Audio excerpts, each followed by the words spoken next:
اعوذ باللہ من الشیطان الرجیم بسم اللہ الرحمن الرحیم یا ویلت لیتنی لم اتخذ فلانا خلیلا لقد اضلنی عن الذکر بعد اذ جاءنی وکان الشیطان للانسان خذولا وقال الرسول یا رب ان قوم اتخذوا هذا القرآن مہجورا۔ کل کے درس کے اندر ہم نے یہ پڑھا تھا کہ اللہ تبارک و تعالیٰ نے ارشاد فرمایا کہ قیامت والے دن جس بندے نے کسی کے ساتھ دوستی رکھی ہوگی اگر وہ دوستی بری ہے تو قیامت کے دن اپنی وہ اس دوستی پر پچھتائے گا۔ اور اس کی سب سے بڑی مثال دی عقبہ بن ابی معیط کی کہ اس نے کیونکہ کلمہ تو پڑھ لیا تھا لیکن ابی بن خلف کے کہنے پر اس نے کلمہ چھوڑ دیا، تو اللہ تعالیٰ نے ارشاد فرمایا قیامت والے دن یہ اپنے دانت پیستا رہ جائے گا۔ ٹھیک ہے، ہوا کہ اللہ تعالیٰ نے ارشاد فرمایا یا ویلت لیتنی، فرمایا قیامت والے دن یہی بندہ کہے گا اور ہر وہ بندہ کہے گا لیتنی کاش لم اتخذ فلانا خلیلا، کہ میں نے فلانے کو اپنا دوست نہ بنایا ہوتا۔ کیوں؟ لقد اضلنی عن الذکر بعد اذ جاءنی، کیونکہ اس نے مجھے قرآن کے آنے کے بعد بھی مجھے گمراہ کر دیا۔ یعنی یہ دوستی نہ رکھنے کی جو وجہ ہے وہ اس آیت کے اندر بیان کی ہے کہ اس نے واقعی کیا کیا ہے، مجھے بہکا دیا ہے۔ کس نے؟ میرے دوست نے۔ عن الذکر بعد اذ جاءنی، میرے پاس تو ذکر آ چکا تھا، نصیحت آ چکی تھی، دین آ چکا تھا، میں دین آنے کے بعد میرے دوست نے ہی خالی مجھے بہکا دیا۔ اس نے کہا چھوڑ پر کہڑے پاس جا رہے ہیں، کی کرن لگ پہ ہیں۔ لیکن جو ہمارے ہاں بھی یہی حساب کتاب ہوتا ہے۔ آقا علیہ الصلوۃ والسلام سے پوچھا گیا کہ یا رسول اللہ ہم دوستی کس کے ساتھ رکھیں؟ حضور نے ارشاد فرمایا جس کو دیکھ کر تمہیں خدا یاد آ جائے۔ یہ دوستی کا معیار جو ہے نا وہ آقا علیہ الصلوۃ والسلام نے بیان فرمایا کسی کے ساتھ یاری رکھنی ہے نا، فرمایا یاری رکھنے کا یہی معیار ہے کہ جس کو دیکھ کر تمہیں خدا یاد آ جائے، سمجھ لو کہ یہی دوست ہے۔ اور جس کو دیکھ کر ویسے بندے کا بیڑا غرق ہو جائے اور اسے پٹھے راستے پر لگا دے، کو چھوڑ پڑا پھر باتیں کر لیں گے، بڑے رب آپ ہی بخش دے گا، بڑے سارے دنیا نہیں پڑھ دی تو پڑھ کے کی کر لیں گا۔ ٹھیک ہے، یعنی یہ اس طرح کے وسوسے دینا اور ایسی باتیں کر کے اب کسی کو گمراہ کرنا، فرمایا اللہ تعالیٰ نے ارشاد فرمایا قیامت والے دن اس دوستی پر پچھتاوا ہوگا۔ ٹھیک ہے، تو اللہ تعالیٰ نے ارشاد فرمایا لقد اضلنی عن الذکر بعد اذ جاءنی، فرمایا کہ قیامت کے دن جو پچھتانے کی وجہ ہے وہ یہی ہے کہ یار ہمارے پاس دین تھا، اس کے باوجود بھی میرے دوست نے کیا کیا، دین ہونے کے باوجود مجھے گمراہ کر دیا کہ چھوڑ پڑا۔ اور اگلے الفاظ وکان الشیطان للانسان خذولا، فرمایا شیطان کی عادت یہ ہے کہ یہ انسان کو برے وقت میں چھوڑ جاتا ہے۔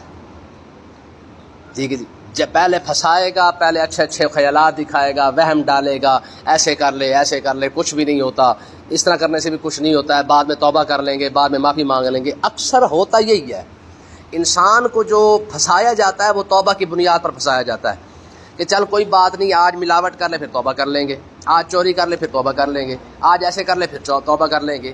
یعنی توبہ کی امید دلا کر جو ہے وہ انسان سے گناہ کروایا جاتا ہے۔ امام غزالی رحمۃ اللہ علیہ نے فرمایا، آپ نے فرمایا کہ بے وقوف بندہ وہ ہے جو رحمت کی امید پر گناہ کرتا ہے، اور ساری قوم تو آج بے وقوف بنی ہوئی ہے، کہتے جی رب آپ پہ بخشے گا، رب بڑا رحیم ہے۔ فرمایا رحمت کی بنیاد پر گناہ کرنے والا بے وقوف ہے، اگر رب نے نہ بخشا تو پھر کیا بنے گا؟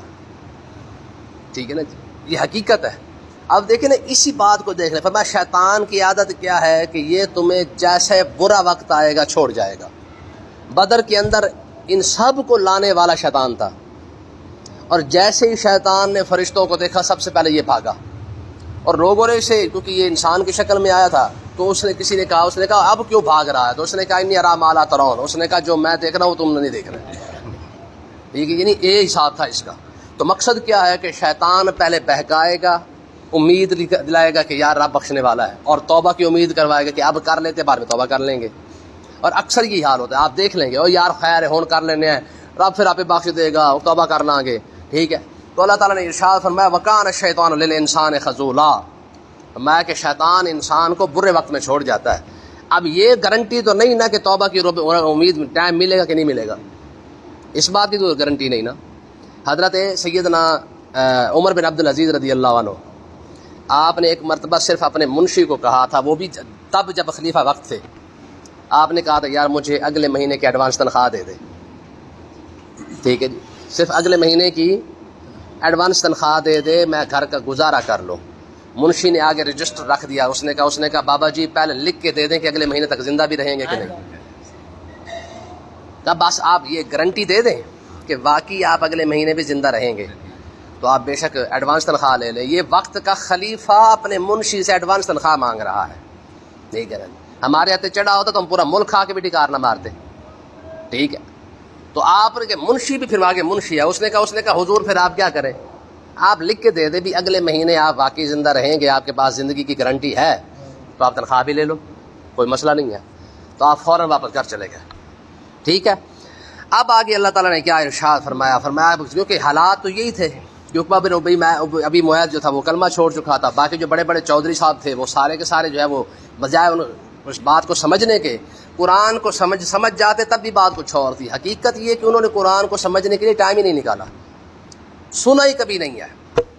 آقا علیہ الصلوۃ والسلام سے خالی بیٹھ کر سن بھی لیتے نا تب بھی بڑی بات تھی, سنا بھی نہ انہوں نے.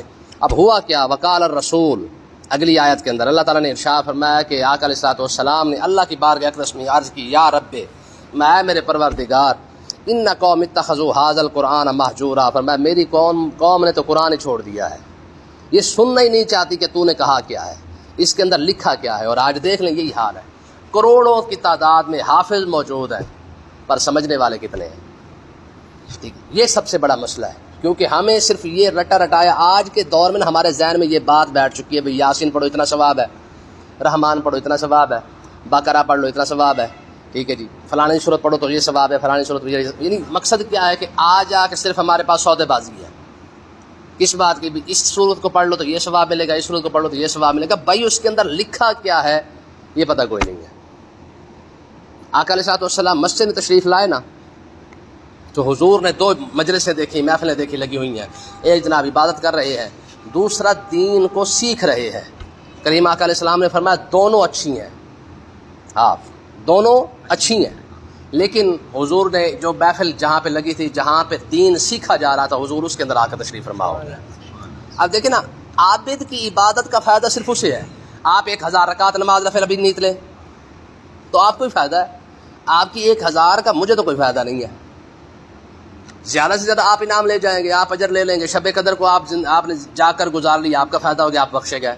شب برات کو آپ نے فائدہ اٹھا لیا. تو یہ کیا ہے کہ عبادت کا فائدہ انسان کو اپنا ہوتا ہے, اور علم کا فائدہ ساری دنیا کو ہوتا ہے. مولا علی اس لیے فرماتے خدا کا شکر ہے کہ رب نے جو ہے وہ لوگوں کو دنیا عطا فرما دی اور ہمیں علم عطا فرما دیا ہے.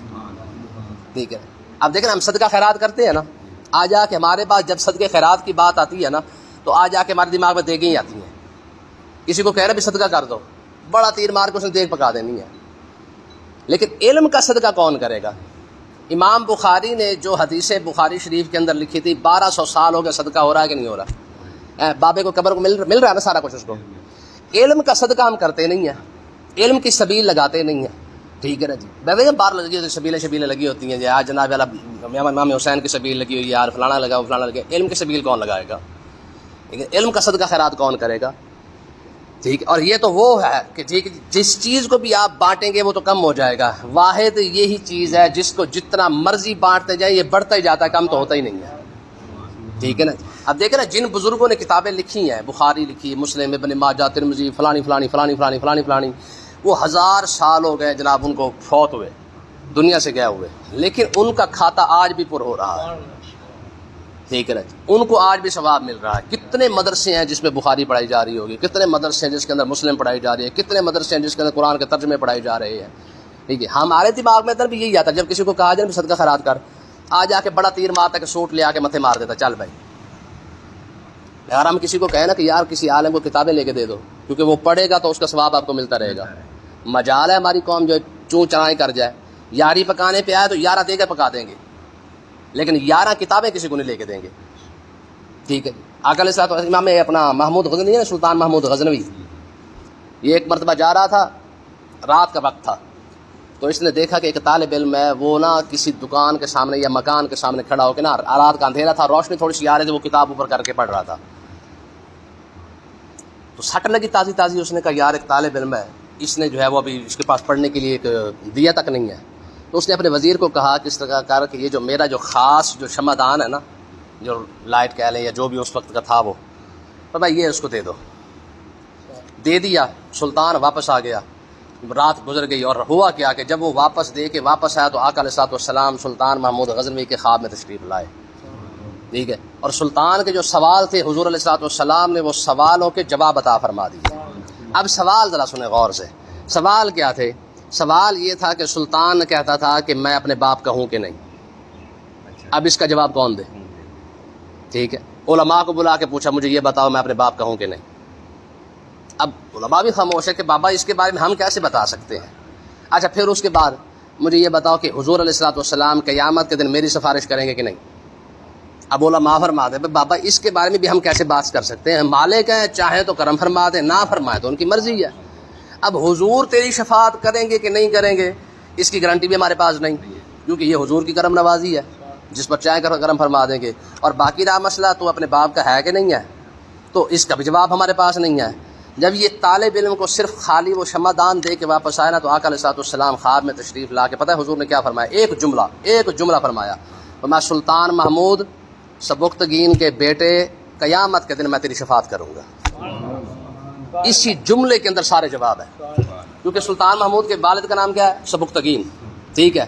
آپ نے کیا فرمایا؟ فرمایا سلطان محمود سبکتگین کے بیٹے، یعنی اس کا مطلب ہے کہ یہ تو واقعی اپنے باپ کا ہی ہے۔ اور دوسری بات کیا ہے؟ فرمایا قیامت کا دن آئے گا میں تیری شفاعت ضرور کروں گا۔ یار خود اندازہ کرو کہ اگر دین کے طالب علم کی خدمت پر یہ صلہ مل سکتا ہے تو عالم کی خدمت کا کیا صلہ ہوگا؟ ٹھیک ہے، کہنے کا مقصد پتہ کیا ہے؟ ہم لوگوں کا جو صدقہ خیرات بھی ہے نا وہ بھی آج جا کے کھانے پینے پر ہی ہے۔ جس کو کہنا بھی صدقہ خیرات کر دو تو اس نے کیا کرنا؟ زیادہ سے زیادہ کھا پی کے فارغ کر دینا ہے۔ دیکھیں صدقہ خیرات کا ایک اصول ہے، جب تک آپ کی دیگ چل رہی ہے ثواب مل رہا ہے، دیگ ختم ثواب ختم ہے کہ نہیں؟ بھائی صدقے کا اصول ہے، جو صدقہ جاریہ حضور نے کیوں فرمایا؟ فرمایا صدقہ جب بھی کرو نا تو ایسا صدقہ کرو جو جاریہ ہو، ٹھیک ہے۔ جاریہ کون سا ہے؟ یعنی جو لمبا چلتا رہے۔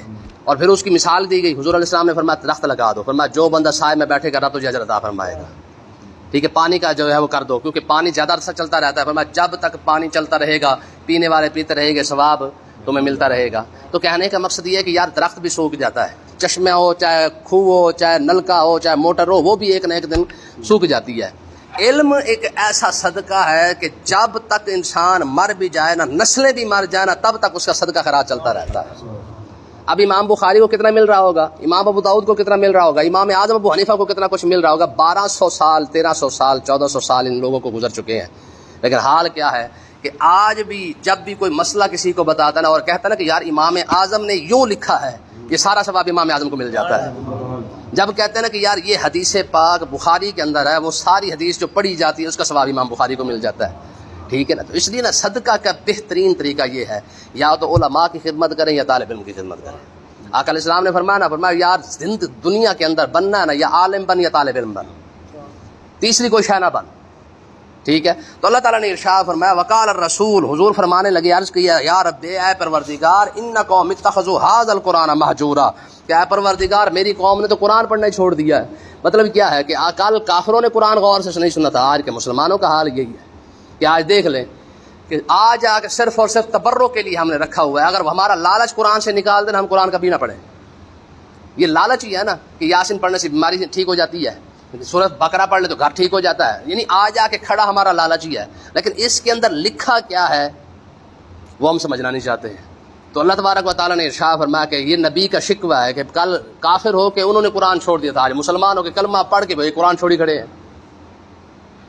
حضرت حذیفہ بن یمان جو حضور کے رازدان صحابی ہیں، ایک مرتبہ بیٹھے تھے اور بیٹھے بیٹھے انہوں نے ارشاد فرمایا کہ قیامت کے قریب لوگ قرآن پڑھیں گے، قرآن ان کو مزہ نہیں کرے گا، یعنی مزہ ہی نہیں آئے گا قرآن پڑھ کے لوگوں کو۔ اور آج دیکھ لیں وہ حال لگا ہوا ہے، آپ دوڑا سنا لیں، مائیا سنا لیں، شعر سنا لیں، غزل سنا لیں، کچھ بھی سنا دیں، یہ قوم جھومے گی بھی صحیح روئے گی بھی صحیح، اور آپ قرآن سنا کے دکھائیں، مجال ہے قوم ٹس سے مس ہو جائے، اوپر سے کہتے ہیں یار پتہ نہیں بور ہی کر دیتا ہے مطلب جناب، لیکن یہ بور ہی ہو گئے ہم، ٹھیک ہے جی، یعنی قرآن پڑھ کے آج ہم بور ہو جاتے ہیں۔ مگر بتائیں ہماری قوم کا حال تو یہ تھا کہ وہ لوگ بھی تھے جو ہمارے بزرگوں کے اندر جو روز ایک قرآن پاک پڑھ دیتے تھے، اور آج حال یہ ہے کہ ہم پورے سال کے اندر ایک رکوع بھی نہیں پڑھتے ہیں، اور سمجھتے تو ایک لفظ بھی نہیں ہے کہ لکھا کیا ہے۔ تو یہ اللہ تعالیٰ نے فرمایا میرے محبوب کا شکوہ دیکھو، فرمایا کہ اللہ تعالیٰ کی بارگاہ میں عرض کی کہ پروردگار تو نے قرآن عطا فرمایا، میری قوم قرآن پڑھتی نہیں ہے، چھوڑ چکی ہے، ٹھیک ہے جی۔ آج آ کے بلیک میل کرنے کے لیے دولن کے سر پہ رکھ دیتے، پتہ چلا کہ جناب ہم بڑے دیندار لوگ ہیں۔ جو 8 دن پہلے تماشا لگایا تھا وہ کیا تھا؟ ٹھیک ہے جی، قرآن کا مذاق ہی ہے نا. تو اس لیے نا حقیقت یہی ہے کہ اگر ہم لالچ کو نکال دیں، اگر لالچ نکل جائے تو پیچھے قرآن کو ہم اٹھانا بھی گوارا نہ کریں. یہ تو لالچ ہی ہے، ثواب کا لالچ لگا لیں، جنت کا لالچ لگا لیں، صرف اس لالچ کی بنیاد پر ہم قرآن پڑھ لیتے ہیں. وگرنہ کبھی ہم اس رشتے سے قرآن تو ہم نے کبھی دیکھا نہیں ہے کہ یار یہ ہمارے رب نے نازل کیا تھا، ایک بار پڑھ تو دیکھیں لکھا اس میں کیا ہے. اور اگر کم سے کم اگر سمجھنے کے لیے ہم ٹائم تھوڑا سا نکال لیتے ہیں. ہمارے بزرگوں نے یہ مسئلہ لکھا ہے، فرمایا خدا کی قسم 1000 رکعت نماز نفل ایک طرف اور ایک دین کا مسئلہ سن کر سمجھنا ایک طرف ہے. 1000 رکعت ایک طرف ہے اور ایک دین کے مسئلے کو سن لینا یہ 1000 رکعت نماز نفل سے زیادہ افضل ہو رہا ہے. اللہ پاک سمجھنے کی توفیق عطا فرمائے.